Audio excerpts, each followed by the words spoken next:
Hi, everyone. My name is Krista Eubanks, and I'm the Outreach and Partnership Building AmeriCorps Vista for Safe Harbor this year. I'm here to talk to you guys about domestic violence today. And I would just like to give a warning that there are going to be a lot of really tough topics in this presentation. So if at any moment you need to pause the video, to go take care of yourself, do what you need to do, please do that. So domestic violence is a lot of things, but the most important thing to remember is that it's a pattern of repeated behaviors. It's never a one-time incident. It's a pattern of behaviors that usually escalate and get worse as the relationship goes on. And then domestic violence is also not just physical abuse. While it can be physical abuse, like grabbing, pushing, hitting, things like that, it can also be sexual abuse, which is any sexual contact against the victim's will. It can be emotional or psychological abuse, like gaslighting, manipulating, controlling someone's actions and behaviors, or financial abuse, where an abuser will control a victim's financial decisions or abilities. So here's some myths about domestic violence that a lot of us have probably heard before. Men don't get abused, or it's the victim's fault, they provoked it. If it was that bad, they would just leave. All of these myths here are completely false. That's what they are, just myths. Some facts about domestic violence. Greenville County often has the highest number of reported domestic violence incidents in South Carolina. 1 in 4 women in the US report experiencing physical abuse from an intimate partner. 1 in 9 men in the US report experiencing physical abuse from an intimate partner. And I would just like to point out here that these 3 bullet points here, we use the word report because it's honestly probably likely that it's higher than that. These are just the numbers of the reports that we get. And a lot of times victims won't ever report it to the police. Domestic violence affects every single person. It doesn't matter gender, age, race, ethnicity, ability, it affects every single person. Domestic violence is the leading cause of injury to women. It's more than muggings, car accidents, and rape combined. And then domestic violence is a learned behavior and can be caused by experience, observation, culture, or family. Alcohol, drugs, stress, the behavior of a victim, and genetics do not cause domestic violence. Domestic violence is a choice that an abuser makes towards a victim. So we've talked about how domestic violence is essentially just power that someone takes over a victim. Here are some examples of the ways that abusers can take power over someone.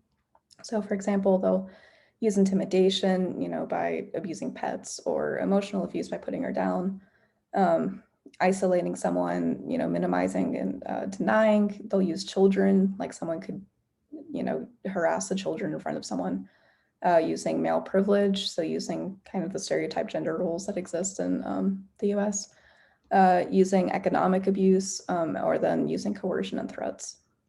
So there's a lot of different ways that domestic violence can look. And so sometimes it can be tricky to recognize something as domestic violence, but essentially it's an abuser taking power and control away from a victim. So abuse is a cycle. This is it. So the honeymoon period is kind of like, when things are good and there's no abuse going on. And then tension will start to build where there's some criticism, coercion, anger, yelling, things like that. And then the abuser will explode and they'll make threats, they'll attack someone, and this can be physical, emotional, sexual, financial, all these things. And then after that happens, they apologize. They say, I'm so sorry, I didn't mean to do that, that's not like me.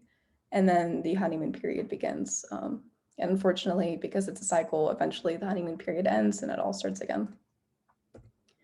So this is what a healthy relationship would look like. There's non-threatening behavior, there's trust, respect, responsibilities, economic partnership, negotiation. There's no room for any abuse or power control in that. So why would a victim of domestic violence stay? They usually find themselves in really complicated situations, and they're feeling a lot of things. They're overwhelmed and confused, and there's just a lot of reasons that someone would stay. If someone realizes they're in an abusive relationship, they might stay because they think their partner will change. They're hoping their partner will change. They still have love for their partner, or they feel obligated for their family. Some people say for religious reasons, because they don't believe in divorce, for example. They may have low self-esteem and feel like they're not going to be able to leave, or that they can't find anything good again. or they're afraid of what could happen if they do try to leave. They feel like they don't have options, or they're financially or emotionally dependent on their abuser. So, and this isn't a complete list. There are a lot of other reasons that someone might stay. So some obstacles that victims will face after leaving an abusive relationship. So maintaining safety for themselves, physical safety from their abuser, mental and emotional safety. They go through a lot, and it can be one of the biggest obstacles just to make sure that they are safe and okay and well. There's going to be financial barriers, especially if they were financially dependent on their abuser. So finding affordable housing, transportation, finding a job, if they have children, taking care of them, those can all be really difficult for them. Legal barriers, so getting divorced, if you're dealing with child custody, child support, or if you have shared property. And then another barrier is the lack of social connections or support.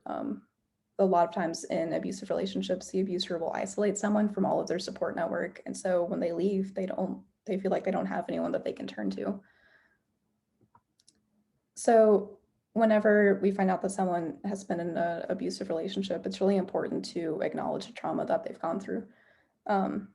So there's going to be some really normal responses that someone has to these situations. So there's traumatic stress. It's caused by any threat to emotional or physical safety, like being in an abusive relationship. And it can result in a lot of feelings of, being vulnerable or helpless, feeling like they don't have control over their lives, just feeling completely overwhelmed and don't know what to do. And then it can also interfere with all of their relationships as well. So how does domestic violence differ from other kinds of traumas? So domestic violence is a chronic trauma, which means that it's a repetitive trauma. It's not just a one-time incident like a car accident, for example. They had repetitive abuse and control from the exact same person over and over. The perpetrator is also, it's a loved one, it's someone that's very close to the survivor, the domestic violence victim. And so there's going to be these really conflicting emotions of fear and love. And then the abuser often remains in the survivor's life even after the survivor leaves. They'll have mutual friends and it'll come up somehow, but they're often still a big part of their life. So because domestic violence or intimate partner violence is a chronic experience of trauma, traumas are going to experience a lot of different reactions. They can look like a lot of different things. So it's important to share information about trauma with survivors so that their responses can be seen as normal and normalized. Instead of feeling crazy, these survivors can understand and validate their feelings and say, oh, I'm feeling this way because of this trauma and abuse that I went through. So what are the warning signs of an abusive relationship?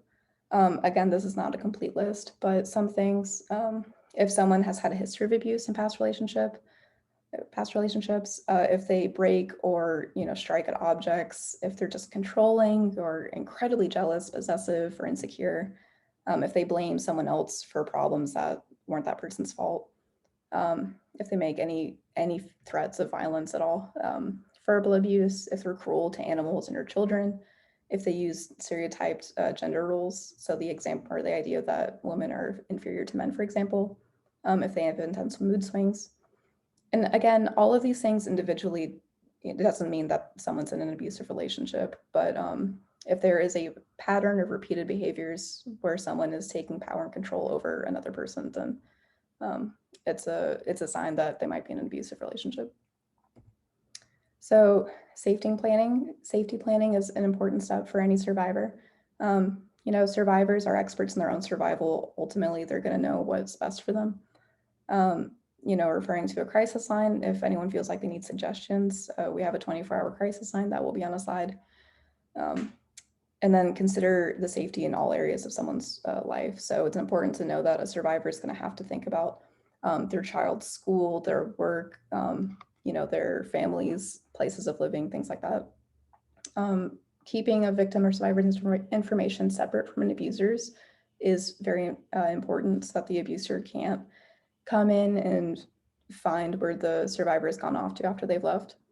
And then another really big tip is avoiding recommendations of co-parenting or couples counseling. Just really discourage any kind of contact between an abuser and a victim, because abusers can reel them back in, and that honeymoon period, they'll say that they'll change and that they're sorry, but that's not the case. So thank you guys so much. I appreciate you guys watching this video and agreeing to be ambassadors. So good luck with the training, and please reach out if you have any questions at all.